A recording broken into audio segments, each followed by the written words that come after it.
Hello my loves, it's Monica and welcome back to my channel. I am so excited today because I'm going to be sharing with you guys all of the books that I purchased while I was in London. So at the beginning of the year I spent a few weeks in the UK. I went basically like 2 days after Christmas and was there for New Year's Eve and for a few weeks just in general, going on a writer's retreat and just having a really fun, cool experience. And yeah, I have been wanting to share with you guys the books that I picked up while I was there because I'm really excited about this collection of books. Some of them are ones that I've read before, some of them are ones that I've been wanting to read for the first time for a while, and they're also kind of different books than I think what I normally share on this channel, so I'm really excited for that. I also have some cozy manga that I have picked up recently that I'm excited to talk about. I just feel like I've been in such a manga reading mood recently, so if any of you have recommendations, definitely let me know because I feel like that's a lot of what I've really been wanting to read recently. But yeah, I'm so excited to share all these books with you guys. But before I do, I did want to give a big shout out to this video's sponsor, which is Book of the Month. So Book of the Month is a super popular and fast growing online book service for readers. They've been a longtime partner of mine because I love them as a service. I was a subscriber before they became a partner and I love Book of the Month. They're the best. So their whole mission is to help promote new and emerging authors while also helping readers discover books they'll love. And the way that it works is that their team vets hundreds of books every single month and chooses a curated selection of like 5 to 7 books across a variety of genres, and then you get to pick whichever one strikes your fancy the most. And I also love that they do have a really good skip policy, so if, you know, for some reason you're just not feeling any of the books that they picked for that month, you can skip and you won't be charged. They also have the best price for new release hardcover fiction, so I love that about them too. And I'm really excited about all of the books that were selected for this month. The one that I'm particularly most excited for though is The Writer's Retreat. So this book is by Julia Bartz and it's one of my most anticipated books of the year because the whole premise is that it's about this group of women who go on this like month-long writer's retreat, but then I believe it turns into like a thriller slash like satirical horror novel, which just sounds really funny, especially like for me coming out of like just going on a week-long writer's retreat in like a secluded manner. Like, so this is very much up my alley right now. And apparently it's also supposed to explore a lot of like ideas around just like female friendships in general. So I love that. Love the whole concept. And even though I typically don't read a ton of thrillers myself, I do occasionally like to pick one up, and I think this is definitely the one that's going to be the next thriller for me. But yeah, if you would like to check out all the picks for February or learn more about Book of the Month, I will have them linked down below. Thank you so much to Book of the Month. Now diving into my collection of books. So the first book I want to talk about is actually this like giant, like, I don't know, is this like a coffee table book, I guess? So this is a book that I picked up at the Victoria and Albert Museum because they had an entire exhibit about like the rise of Korean popular culture, and it was such a good exhibit. I don't know if it's still there, but if it is and you find yourself in London, I highly recommend going because it was like, I don't know, I feel like sometimes exhibits like that can be hit or miss, you know, but I feel like this one did such a good job of like not just, you know, displaying like popular Korean media, but also like giving the context of like Korean history, like modern Korean history that has led to like the current status of like K-pop, K-dramas, Korean cinema, all of that. So it was fascinating, and the book is really beautifully done. It basically is like the entire exhibit in book form. If you can't get yourself to London, I would recommend the book. It's super interesting. It's also just like crazy, like some of the things in it, like for example, there's this photo of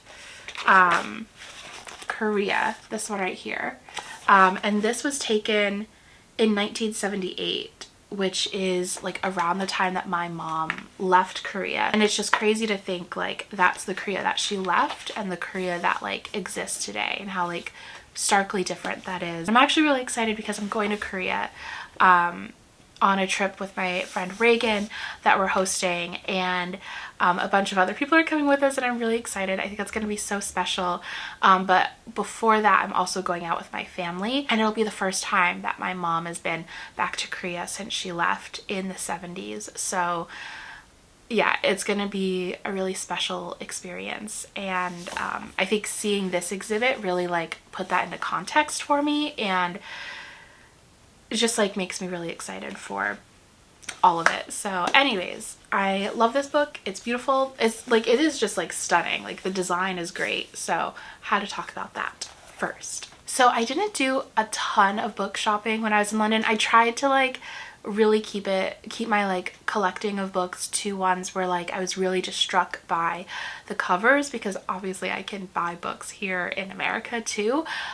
So yeah, I really tried to keep it to books that I was like really just like wanting to read like soon, and where I like was really where I really gravitated towards the design. So this first one is actually a book that I have already read, and I read this many years ago, and it's The Remains of the Day by Kazuo Ishiguro. It's one of my all-time favorite books. I will say that I've read other books by Ishiguro, and I've never loved any of them in the same way that I love this one, but I'll keep trying, because this one like has a place in my heart forever. So this book is set in 1956, and we follow Stevens, who is this butler at this at Darlington Hall, and he's getting up there in age, and he kind of is like the representation like of England, basically, of like the whole stiff upper lip, like the England of the past versus the England of the present is like kind of one of the major themes in this book. And it's, you know, part comedy of manners, part look at like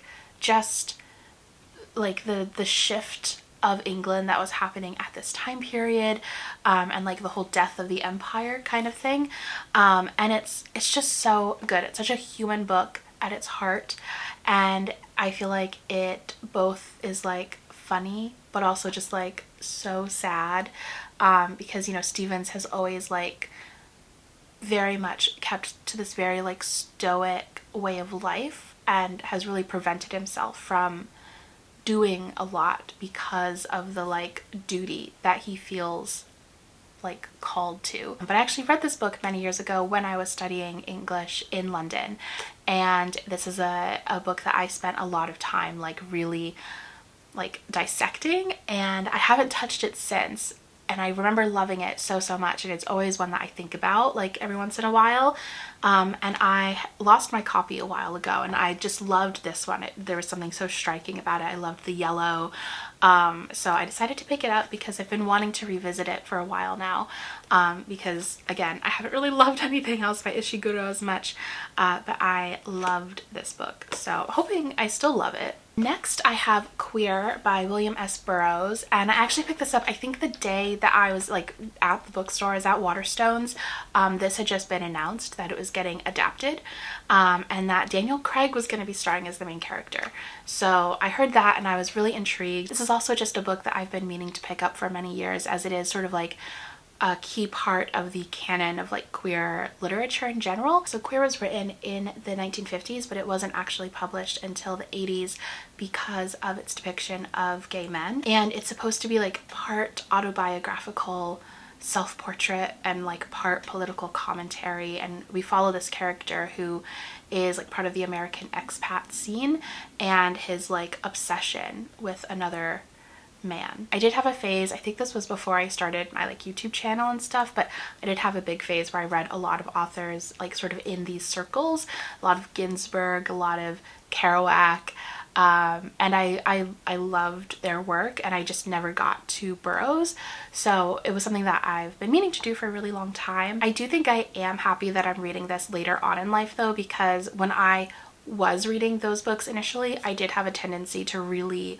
over romanticize like those authors in that time period, and Burroughs is very much so someone that I don't think should be romanticized. Like, he's a pretty complicated figure. I'm also just like a decade-long 75 fan, and if you are also a 75 fan, you know the significance of Burroughs and all of that. So that's also been a big reason why I've been wanting to read it. But yeah, I'm excited to own this one, and I'm planning on reading it soon. I think this will probably be one of the next books I read. Speaking of being in a better place to read a book, I also picked up Lolita by Vladimir Nabokov, which is a kind of a random pickup, I guess. I think I read this book when I was like 13, like I was in my early teens for sure. And sometimes I wish that the internet that exists today existed then, in the sense that like I just think I would have had more context and more understanding for what I was reading, because I definitely, like, I think I was too young to read this book, and I think that I internalized things in not a great way because of that, and especially because of the internet that I had access to at that time period, which was things like LiveJournal, and then later on Tumblr. And I think like if you were sort of part of that world of like girls, like young girls who had like read Lolita and another book that I'll talk about later, and were on the internet, it was a very specific kind of experience that was not entirely unharmful. And especially after reading a couple of years ago, I read My Dark Vanessa, which is one of my absolute favorite books.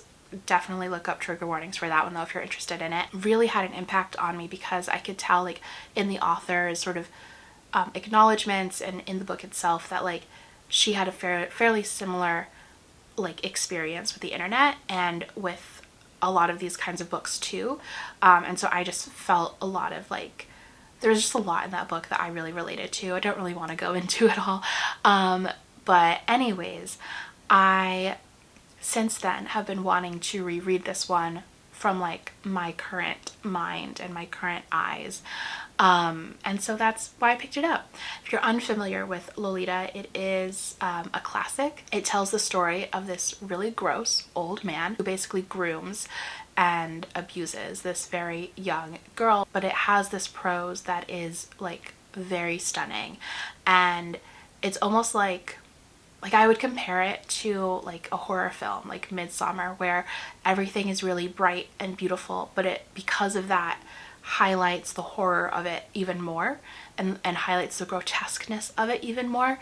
That's how, at least in my head now, I think about it. Again, I haven't read this since I was in my early teens, so I have no idea how I'm going to feel about it reading it in 2023. I don't know if I'll document reading this one in a video, just because I think that'll be like really heavy. I have been debating for a while like starting a blog or newsletter of some sort, and this I feel like is something that I would feel more comfortable like taking my time writing about versus like off the cuff talking about in a vlog. So I don't know if that would be of interest to anyone, let me know. But yeah, this is one that I saw and I just like really, I love this like these like Penguin classic editions, so I decided to pick a couple up. So speaking of books that I read as a teen and internalized in weird ways, we have The Virgin Suicides by Jeffrey Eugenides. This cover, I saw this and I was like, that's beautiful. This was one of my favorite books growing up, which is I'm painting a picture of who I was as a teen. I had quotes from this all over my Tumblr, LiveJournal, MySpace. I used like I would take like screenshots from the film and I would use that as all of my avatars on the internet.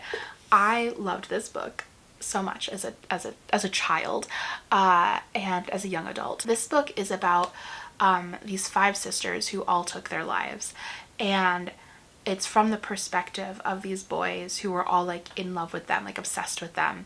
I don't know if love is the right word. Basically telling like their story and like trying to uncover like why what happened. And yeah, this was like, I feel like right now there's that trend of like sad girl books, and this was like this was like the early 2000s version of like sad girl fiction.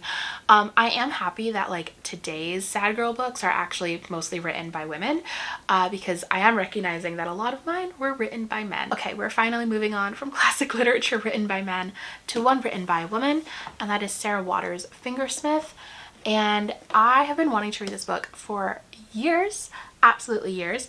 Fingersmith, if you are not familiar, is the novel that the Korean film The Handmaiden was based off of. So this is a Gothic English novel, and The Handmaiden transports it and turns it into a Korean, a film set during the time when Japan was occupying Korea. So in this novel we follow Sue, who is an orphan living in the 1800s in London, and she's raised by these people who are called Fingersmiths. They're basically thieves, and she gets pulled into this plan with this man called the Gentleman, and his whole thing is that he wants to try and seduce this lady, and in order to take her inheritance, plan is to then put her into an asylum, basically make it seem like she has gone insane. And so Sue is brought in to like be her maid in order to help him in his pursuit of her. However, there's lots of like twists and turns. From my understanding, it's supposed to be like Dickensian, and when Dickens is good, I love a Dickens novel. So I've been intrigued about reading it for a while, and Sarah Waters is also just like known for writing like so much amazing fiction within like the queer canon also. So I've just been really wanting to read her work for quite a while. So I'm excited to own this one. And I'll be honest, like I've never found an edition of this book that I've really liked, and this was the first time where I was like, okay, I like this one kind of. So I just bought it. That was the main reason. Because yeah, I just feel like I don't really love any of Sarah Waters' covers, unfortunately, but this one was passable. Alas, I know that that doesn't matter, but it does to me. These next two were actually gifts from my friend Tasman, who I was staying with when I was in London, and I'm so intrigued and excited for both of them. The first one is The Cat Who Saved Books, and this is a Japanese novel, and it's supposed to be just like very cozy and heartwarming and cute, and I think potentially also sad. I don't know. We follow this man who has like grown up in this bookstore that his grandfather owned, and that's been his whole life. And then after his grandfather passes, he's worried that he's going to lose the bookshop, and then this talking cat comes into his life, and they end up having to go on these like, I think like kind of quasi magical missions together to try and save books from various people. And yeah, it just sounds like really whimsical and unlike anything I've really ever read, and like also super cozy. So I'm very excited for this. I feel like there are a few like Japanese specifically novels that involve cats that I have been wanting to read for a while. So this is one of them. I think like The Traveling Cat Chronicles is another. So maybe I'll do a reading vlog that's just like all cat books. And they also gave me The Dance Tree, which is one of their favorite books, so I've been really excited for this one. And this one sounds really interesting. It's based around like true events, so it's set in the 1500s, and there is this thing called the dance plague, where all these women like start dancing and they cannot stop, and people come to like try and like fight the devil out of these women. And it's, I think, supposed to be about like just women being pushed to the edge during this time period that's like filled with like hysteria and superstition, and I don't know, it just sounds like really intriguing. And I don't know a lot about it. I hadn't heard of it until Tasman gave it to me, so I've been excited to read it ever since, because I love like reading books where I don't know any of the real buzz around it, except that like a friend of mine loves the book. And same thing like when you guys give me recommendations for books that I haven't heard of before, like I'm the most excited to read those, because I just feel like I know that like that those books specifically have like had something where they've really impacted someone, versus like a book that just has a ton of hype around it. And that doesn't mean that those books don't impact people, but it's like having that personal connection to a book, it just like, I don't know, it makes me even more excited to read it, and I feel like I often like those books more. So anyways, I'm excited for this one, and maybe this one does have a ton of buzz around it and I'm just like not aware. Totally valid if so. But also like the blurbs for it make me really exciting, because it just sounds like the kind of writing that I'll really love. Like one of them says, I absolutely loved this book, exceptionally beautiful, spellbinding, a stunning piece of writing, sensual, gripping, moving. The Dance Tree hums with intrigue, grief, and rebellion, tenderness, and love, a raw, intoxicating novel. So it just sounds like the kind of writing that I really like. So we'll see. Very excited. Thank you, Tasman. Then as far as the manga that I recently picked up, the first one is actually the third book in a series that I'm currently reading and am obsessed with, and that is The Savior's Book Cafe Story in Another World. I love this manga series. It's so cute, so fun. This is an isekai story where basically this girl at the beginning, this woman, she's in her 30s and she's very comfortable in her life. You know, she's feeling good. And then one day this like godlike being is like, okay, you have to go to another world and you have to be this savior for this other world and you're going to have all these powers, and if you do this I'll give you whatever you want. You can make whatever wishes you want. And she's like, I actually am happy here, I don't want to go. But then she ends up going and just like wishing to never have to fight and to only have to like, and to have like a magical bookstore cafe. And that's basically it. Like, she's basically like a chosen one, but she's not interested in being a chosen one. She just wants to like have a cozy little cafe bookshop. And that is so relatable. I love it. And she ends up like meeting this man who's the captain of the guard, and he loves to read, and they have this cute little relationship. And it's so good. It's so fun. I love it. If anyone has recommendations for books more like manga like this, please let me know, because this is everything to me. And it's a newer one, so like there aren't as many to read, but I love it so much. It's so good. So yeah, I am just so excited to have the third one in my possession, and I can't wait to read it. And then lastly, a lot of you have actually recommended this series to me for a while, so I finally picked it up, and it is Hat Atelier. I picked up the first 5. I got them in like an eBay like lot order, so I haven't started this series yet. I might actually be starting it tonight.